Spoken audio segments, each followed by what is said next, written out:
যোৱা ৰাতি বৰপেটা জিলাত নৱম শ্ৰেণীৰ ইংৰাজী বিভাগৰ প্ৰশ্ন কাকত ফাদিল হোৱা বুলি আমি ইতিমধ্যে গম পালোঁ আৰু যাৰ কাৰণে চৰকাৰে শিক্ষা বিভাগে আজি ইংৰাজী পৰীক্ষা বাতিল কৰিছে। এইটো অতি দুৰ্ভাগ্যজনক। এজন শিক্ষামন্ত্ৰী যেতিয়া আমি দেখিছোঁ যে প্ৰত্যেকটা পৰীক্ষাতে প্ৰশ্ন কাকত ফাদিল হয়, এই ব্যৰ্থ শিক্ষামন্ত্ৰীৰ বিৰুদ্ধে আমি প্ৰতিবাদ কৰিলোঁ। তেওঁ সোনকালে পদত্যাগ কৰিব লাগে শিক্ষামন্ত্ৰীৰ পৰা। আৰু এই চৰকাৰ য'ত আমাৰ মুখ্যমন্ত্ৰী হেমন্ত বিশ্ব শৰ্মা ডাঙৰীয়া ডাঙৰ ডাঙৰ দমফালি মাৰে, বহু কিবা কিবি কয়, কিন্তু তেওঁ আজিলৈকে এটা পৰীক্ষা তেওঁ ভালকৈ অনুষ্ঠিত কৰিব পৰা নাই। আমি দেখিছোঁ যে প্ৰত্যেকটা পৰীক্ষাত প্ৰশ্ন কাকত ফাদিল হয় আৰু তেওঁলোকে আজিলৈকে এইখিনি ঠিক কৰিব পৰা নাই।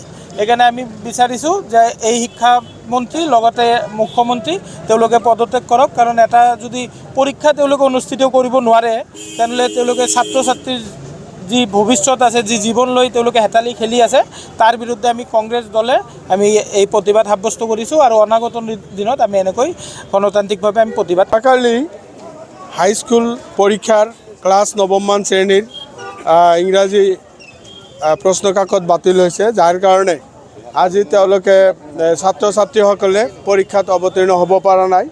বহুত ছাত্ৰ ছাত্ৰীয়ে তেওঁলোকক মেণ্টেল টৰ্চাৰ কৰা হৈছে, কাৰণ তেওঁলোকে মানসিকভাৱে প্ৰস্তুতি লৈছিল পৰীক্ষা দিয়াৰ কাৰণে, কিন্তু অসতৰ্কতাৰ কাৰণে আৰু শিক্ষা বিভাগৰ ব্যৰ্থতাৰ কাৰণে আজি এই অৱস্থা হ'ল। আৰু প্ৰত্যেকটো পৰীক্ষাতে দেখা গৈছে তেওঁলোকে ইচ্ছাকৃতই হওক বা ষড়যন্ত্ৰমূলকভাৱেই হওক, স্বজনপ্ৰীতিভাৱেই হওক প্ৰশ্ন কাকত বাতিল কৰা হয় আৰু সেই ফল ভুগিব লাগে সাধাৰণ ছাত্ৰ ছাত্ৰীসকলে। গতিকে তেওঁলোকৰ যিটো শিক্ষাৰ দায়িত্ব লৈছে, তেওঁলোকৰ নৈতিক অধিকাৰ নাই এই দায়িত্বত থকা। গতিকে আমি কংগ্ৰেছ দলৰ পৰা দাবী কৰিছোঁ তেওঁলোকে পদত্যাগ কৰক, বিশেষকৈ শিক্ষামন্ত্ৰীয়ে পদত্যাগ কৰক আৰু বিভাগীয় কৰ্তৃপক্ষসকলক অনতিপলমে ছাছপেনশ্যন কৰিব লাগে।